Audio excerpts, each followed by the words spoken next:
Hello and welcome to Harshvardhan சோதனைகள். இப்போ நம்ம என்ன பார்க்க போகிறோம்னா, ஸ்கூல்லேருந்து டூர் கூப்பிட்டு போனாங்க. அது எங்கே கூப்பிட்டு போனாங்கன்னா, மகாபலிபுரத்தில் இருக்கிற இந்த இந்தியன் சீஷல் மியூசியம். அங்கே நான் என் ஊர்லேருந்து நாங்கள் போகிறதுக்கு 1 hour ஆயிடுச்சு. அதுக்கப்புறம் நாங்கள் போயிட்டு ஒரு ஹால் மாதிரி ஒரு இடத்துல பேக்லாம் வச்சுட்டு நாங்கள் ஃபஸ்ட்டு போன மியூசியம் பேர் தான் மினரல் மியூசியம். அந்த மியூசியமில் என்னென்னலாம் இருந்துச்சுன்னா, ஒரு சிங்கம் இருந்துச்சா, அது என்ன மாதிரினா சிப்பிகளால் செஞ்ச ஒரு சிங்கம். அதுக்கப்புறம் மீன்லாம் இருந்துச்சு. அப்புறம் சீஹார்ஸ்லாம் பில்டிங் வச்சே செஞ்சுருந்தாங்க. அதுக்கப்புறம் அந்த மியூசியம் ஏதோ மலையில் ஓட்டை போட்டு கோவம் உருவாக்குன மாதிரி இருந்துச்சு. இருட்டாக இருந்துச்சு, கொஞ்சம் லைட் இருந்துச்சு. அப்புறம் அதுக்கடுத்து நாங்கள் போன மியூசியம் தான் மியூசியம். அது வேறு மியூசியம் தான்.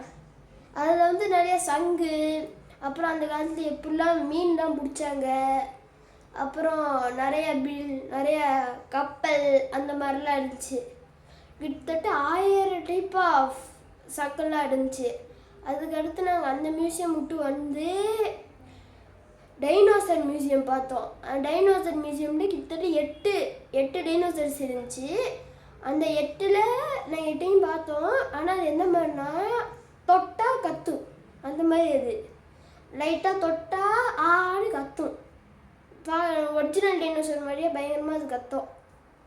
8க்கும் இந்த மாதிரி எடுத்துகிட்டு அப்புறம் ஒரு மூலையில் போயிட்டு ஃபோட்டோலாம் எடுத்தோம்.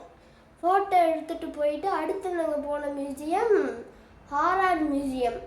அந்த மியூசியமில் பயப்படி வைக்கிறோன்ட்டு காமெடி ஷோலாம் பண்ணியிருந்தாங்க. அங்கே என்ன பண்ணா, இப்போ ஒரு பேய் பேயில் ஒரு மனுஷன் ரத்தத்தில் ஹெல்ப் மீன் எழுதியிருக்கான்.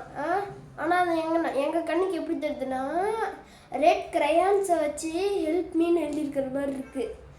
அதை எல்லா பேய்க்கும் நாங்கள் பாய்லாம் காமிச்சிட்டு போனோம்.